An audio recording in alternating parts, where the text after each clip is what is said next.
Welcome to the deep dive.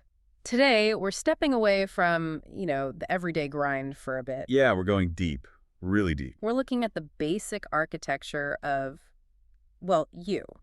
Not just the physical brain, but the sort of metaphysical blueprint. We're talking inner self, outer ego, the whole cosmic journey of consciousness across lifetimes. It's big stuff. Huge stuff. And our guide for this is pretty foundational in this field. Absolutely. We're basing this whole deep dive today on session 58 of the Early Sessions Book 2 of Seth material. Ah, the early sessions. Good stuff. And just to ground us a little, this specific session, recorded by Joseph on Monday, June 1st, 1964, 9 p.m. sharp. 1964. That's precise for a conversation that's, pretty out there. What was the vibe like? The notes usually give a feel for it. Classic Seth, really.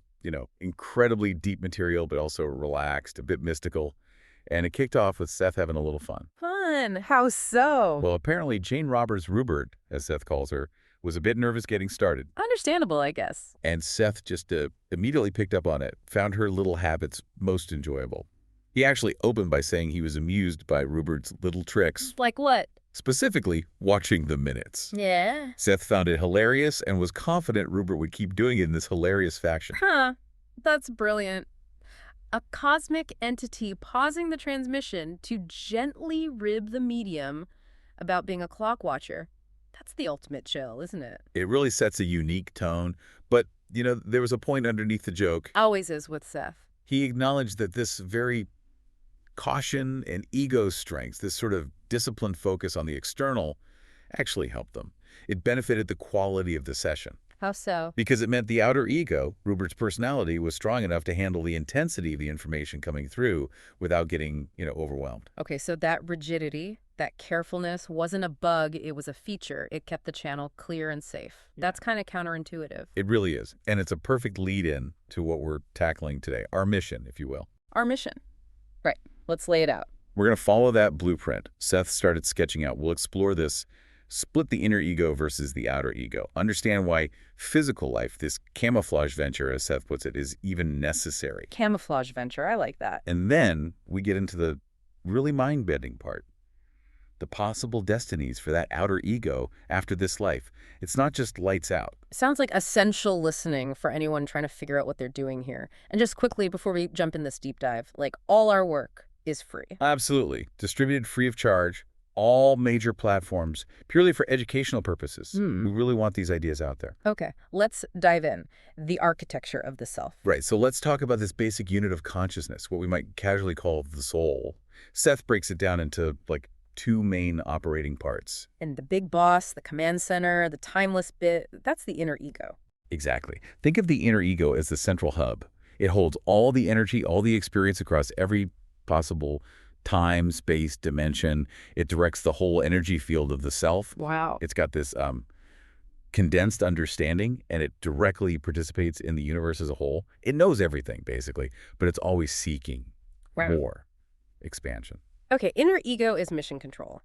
So the part we experience daily, our personality, hopes, fears, that's the outer ego. What's its job description? The outer ego is the field agent, the boots on the ground, so to speak. Its job is to handle the gestalt, that whole energy field, but specifically within the physical universe. Right, here and now.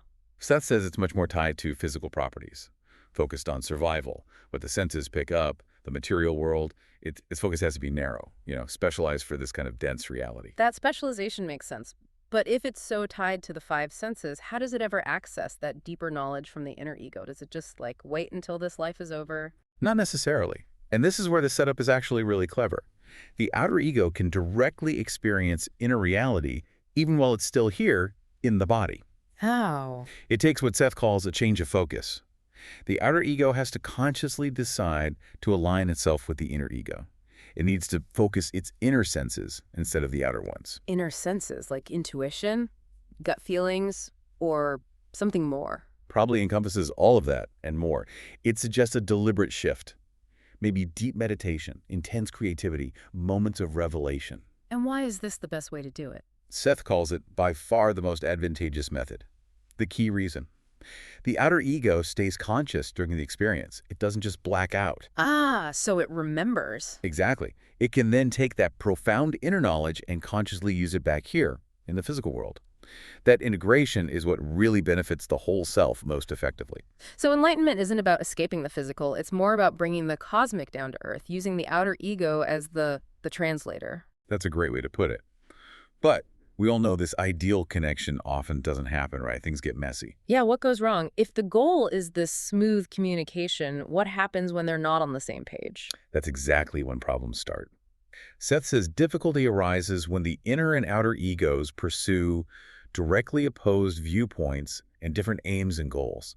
They start pulling in opposite directions. And that creates friction, or worse. Worse, it can create what Seth calls a complete barrier or nearly complete barrier between them. And when that wall goes up, the entire self, the total consciousness, is denied something crucial. Which is? Value fulfillment. Okay, let's unpack that term, value fulfillment. That sounds bigger than just being happy or successful. What's lost when the self is split like that? Think of value fulfillment as the core drive of consciousness itself. The drive to expand, to create, to become everything it can possibly be through unique expression. When the egos are fighting, that potential just gets choked off. The energy gets stuck. Yeah, the field contracts, gets repetitive. Consciousness isn't meant to be static. It wants to grow through new experiences. A self-divided and outer ego refusing to listen to its inner core, that denial stops the whole entity from fulfilling its basic reason for being. And Seth actually mentions this split is kind of a modern problem. He says it occurs at various times in history and is occurring now. Yeah, he links it to our current psychological age. It implies there's something about modern life, maybe especially Western life, that makes this internal split more likely. Which brings up a huge question. If the inner self is so complete and timeless, why bother sending out these seemingly fragile outer egos in the first place? Why risk it in the physical world? Because, and this is key, it's not just a one-way download of information from inner to outer. The outer ego actually contributes back. It helps to enlarge the inner self. Whoa, okay. How? It's the symbiotic relationship. When communication's open, sure, the inner ego sends down enlightenment, that condensed understanding, but the outer ego sends back something irreplaceable. It's direct physical experience. The feelings, the challenges, the messy bits. All of it. The successes, the failures, the emotions, the learning. Seth says the inner self needs the outer ego for its materialization in various camouflage forms. The camouflage venture again. It needs a costume to play on the physical stage. Exactly. Without that outer core, the inner self could simply not add to its own value fulfillment through participation in energy constructs. Energy constructs, like anything we create or experience physically, a painting, a relationship, building something. Precisely. Even just the daily choices we make, how we interact. The inner self needs that data, that feeling of being involved in matter, to grow beyond its already vast state. So our temporary lives aren't just some side quest or a cosmic classroom. They're actually the engine driving the expansion of, well, everything. Our little dramas are feeding eternity. That's the implication. It makes the outer ego's role way more significant than just surviving 80-odd years. Okay, so if this outer ego is so crucial, what happens to it? When the physical body dies, does it just dissolve, get reabsorbed? That's the common idea, isn't it? Like a drop going back into the ocean. But Seth says, not like that. Yeah. He confirms the inner self is the durable, eternal part, absolutely. But he insists these various outer egos are extremely important. Without them, the inner self would be blocked from getting the experiences it needs. So the personality, the me that I experience right now, it lasts. It persists after death. It absolutely persists. It stays as a controller and director, holding on to the strengths, the characteristics, the understanding it gained during its life. And crucially, that ego can keep growing and developing after that specific life ends.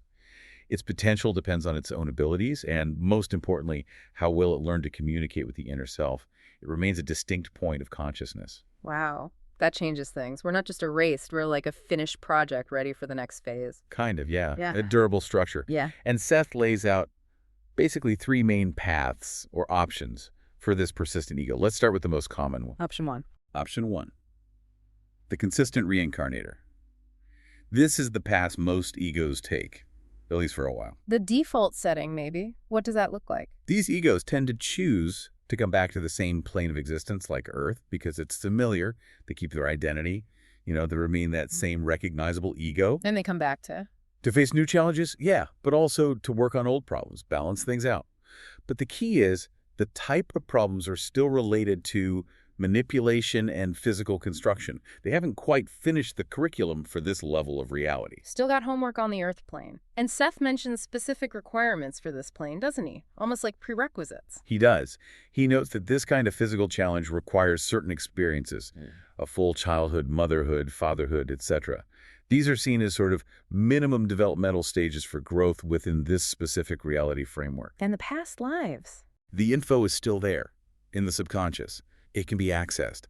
Theoretically, Seth says, this ego could just keep going like this indefinitely, always growing within the same type of physical challenge. Okay, interesting. Now, before we get to the more exotic options, didn't the session take a break around here? The notes mentioned something? They did.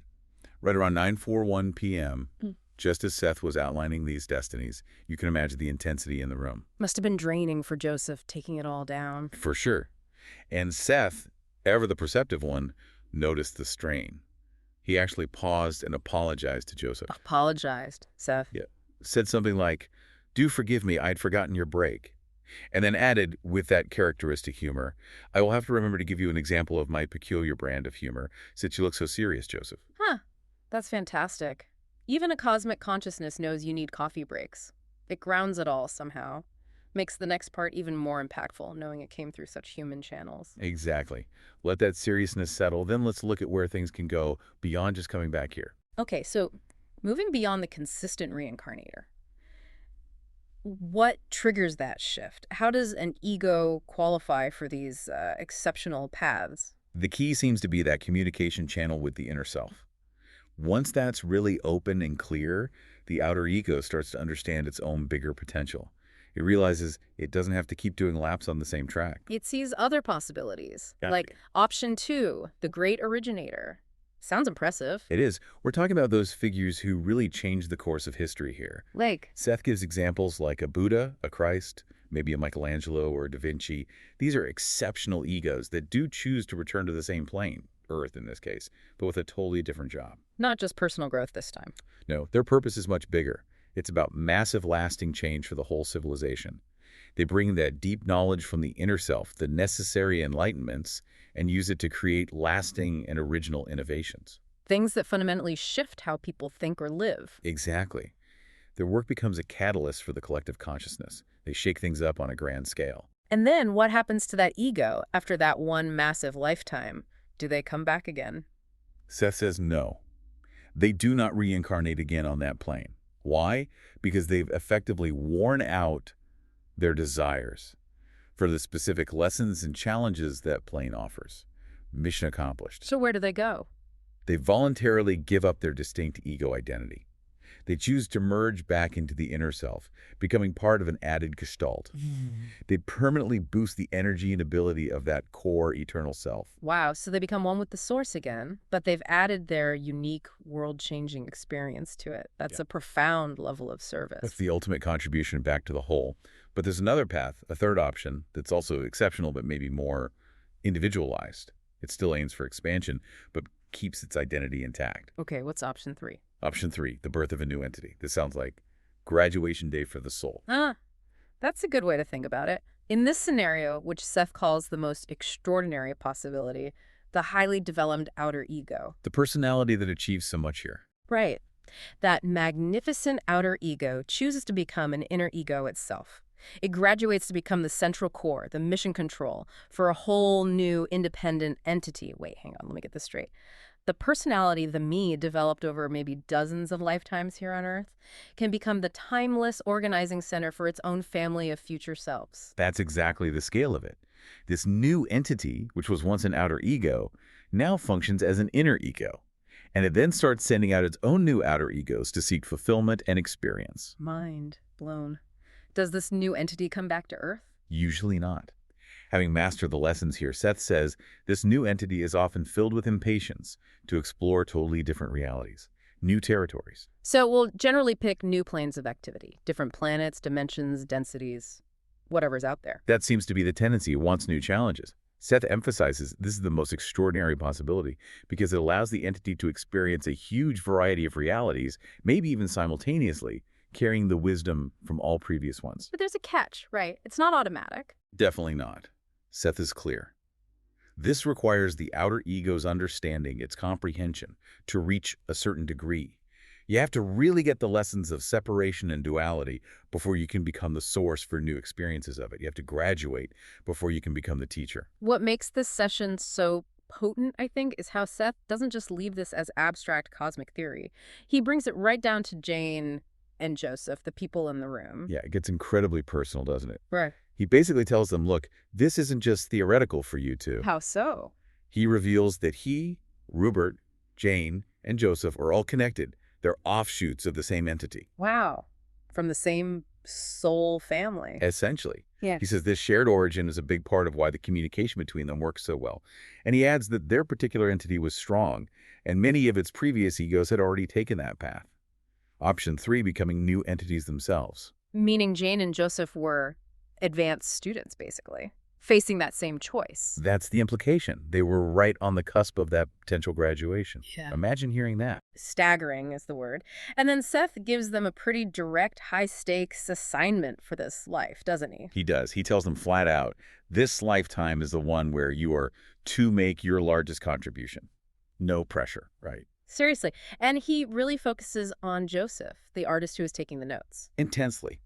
Seth tells Joseph, this is your last reincarnation upon this earth, if, and it's a big if he fulfills the potential choice to become an entity. And fulfilling that potential wasn't about meditating more. It was about his art. Exactly. The path to entity status for Joseph lay directly through his creative work, but not just doing the art. What was the specific instruction? Seth was emphatic.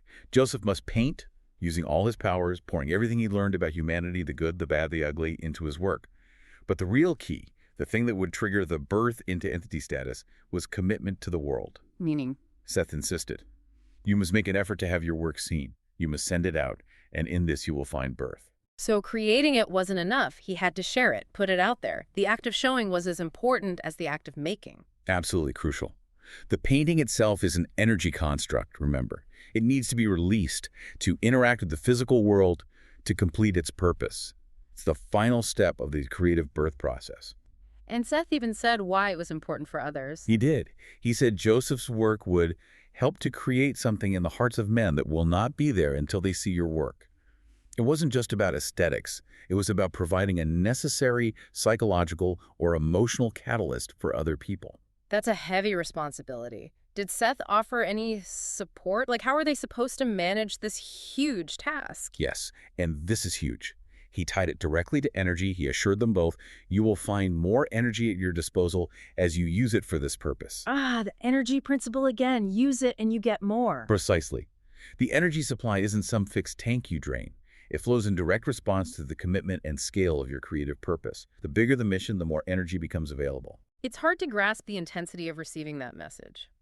Didn't the notes mention something physical happening with Jane or Bert then? Yeah, a really vivid detail. Apparently, Jane and Robert held out her hands, said they felt fat, and started rubbing them together briskly while pacing around the room. Like she was literally buzzing with energy. Exactly. It's like the sheer force of the information, the energy of those mandates, was physically manifesting in the medium. It grounds the whole thing, doesn't it? The cosmic claims backed up by a real physical reaction in the room. It underscores the weight of it all. Okay, so they have this massive potential, this huge mandate.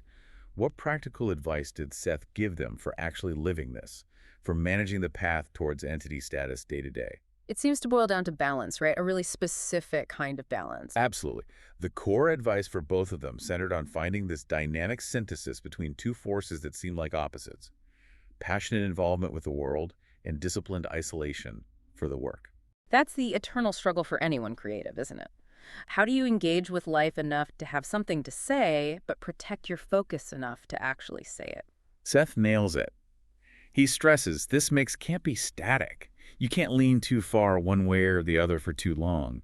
It needs spontaneity, joyfulness, and involvement with discipline, isolation, and determination. It's about the flow between them. Let's break it down for each of them. Joseph's challenge was identified as isolation. Yeah, his tendency was to hold back, to withdraw. Seth linked this to his mother's personality. Actually, it created a kind of safe zone, but ultimately a limiting one. Isolation helped him protect his talent when he was younger, but But now it was holding him back from the next step. exactly. Seth basically said, okay, you're secured in his isolation now. You've mastered that part. You don't need that protective shell anymore. So the medicine became the poison, in a way. What did he need to do instead? He needed a more passionate oath of involvement with the world at large. Seth was clear. Engaging more with the world, committing to things out there, would actually add to his art, not take away from it. The big hurdle was showing the work. Right, you must send it out. He couldn't shrink from selling it or exhibiting it. That was the test. Seth said his ability will not grow to capacity if the work is hidden away. The art needed to breathe, to interact with people. Joseph had to let the comprehension and magic expand them, both the paintings and himself, by engaging with the world. Okay. And Rupert Jane, the medium and writer, her challenge was the opposite. Pretty much the mirror image. Seth pointed out she was initially drawn to Joseph to learn discipline and structure from him, but the warning now was don't get smothered by it. She'd learned the lesson too well. In a sense, Seth said she was plenty disciplined enough now. Apply more discipline could actually stifle her core intuitive, spontaneous abilities, the very things that made her channeling and poetry powerful. So her assignment was more connection, less structure. More external engagement, yeah. She needed to stop shrinking from contacts with the outside world, whether that meant going to the gallery openings, teaching kids classes, whatever. Seth acknowledged this shrinking might have been necessary earlier to handle her own rather explosive personality, but now... Now she needed to use those abilities out in the world. Yes, and crucially, for her own sake, not just because it was a job or for money. What's the benefit then, if not financial? The benefit is the creative fuel. Seth explained it beautifully. The use of the abilities and his resulting understanding will be the reward that will add to the dimension of his poetry. Just using those creative, intuitive muscles in the world, engaging spontaneously, feeds the inner work. It strengthens the inner senses she relies on. This all circles back to that core principle about energy, which feels like maybe the most practical takeaway for anyone listening. It fights that common fear we have of burning out, of using up our resources. It completely flips that scarcity mindset. Seth addressed their fear head on. You have been afraid of using energy up as if you had so much and no more. This is not true. So how does it work then? You will have energy as you need it, and if you do not demand it and draw upon it, you will have less. Wow. Energy isn't a bank account you deplete. It's a current you tap into through commitment and action. If you hold back, the flow weakens. If you step up to your purpose, the power increases. That's the essence of it. And the final warning ties it all together, back to that need for synthesis. You cannot truly shrink in one field of endeavor without shrinking at all, particularly if you are creative. Meaning, if Joseph hides his paintings, his writing might suffer too. If Rupert avoids people, her channeling might weaken. Exactly. The self needs to be firing on all cylinders, expanding outwards in all directions appropriate to it to reach that highest potential. You can't compartmentalize creative expansion. It requires embracing the whole messy, involved reality. Hashtag for size. Conclusion and outro. So pulling it all together, this path towards becoming an independent entity, well, it's intense. The requirements are significant. It's definitely not a passive drift into enlightenment. No kidding. It demands real courage, total commitment. Seth even said something about needing chaos. He did. Very powerful line. The self must be plunged into chaos even to find order. That passionate involvement, even the difficult parts, provides the necessary contrast and as experience. Contrast for what? For the self to fully grasp its own unique nature, its magnificence. Yeah. You need the friction of the physical world to polish the diamond of the soul, maybe. The ultimate requirements, Seth says, are original insight and original comprehension, born from really grappling with this reality. It's like that physical camouflage venture, the messy involvement, is precisely what forges the ego into something strong enough and wise enough to graduate. That seems to be the paradox. And fittingly, as the session wrapped up, Seth finished with that unique mix of cosmic weight and very personal warmth. How did he sign off? He thanked Rupert profusely for being so compliant that night, admitting he really had to push to get through what I can. And he had that funny line about discipline. Yeah, showing his concern for that balance again. He joked, I do not want him to become so damn disciplined that I have to screech to get anything across. He even apologized for maybe making Joseph's fingers ache from writing so fast, but insisted that the material just had to come through. That human touch right at the end.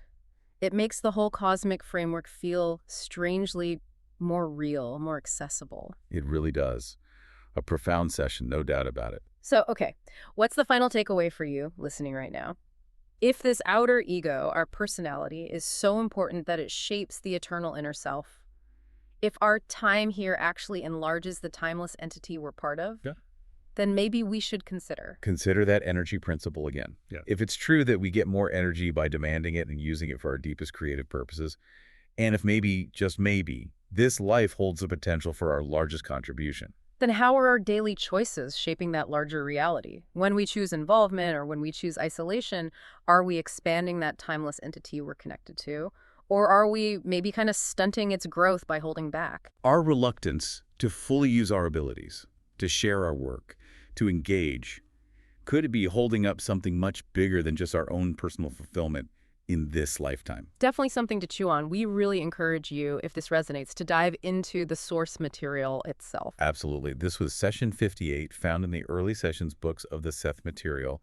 Huge credit to the material itself and to the publisher, New Awareness Network. Please do check out the New Awareness Network website and their bookstore. It's at sethcenter.com/the early sessions. You can find the full volumes there, explore way beyond what we could cover today. Go plunge into your own chaos, find your order, and keep expanding that incredible eternal self you're part of. Until next time, we'll see you soon.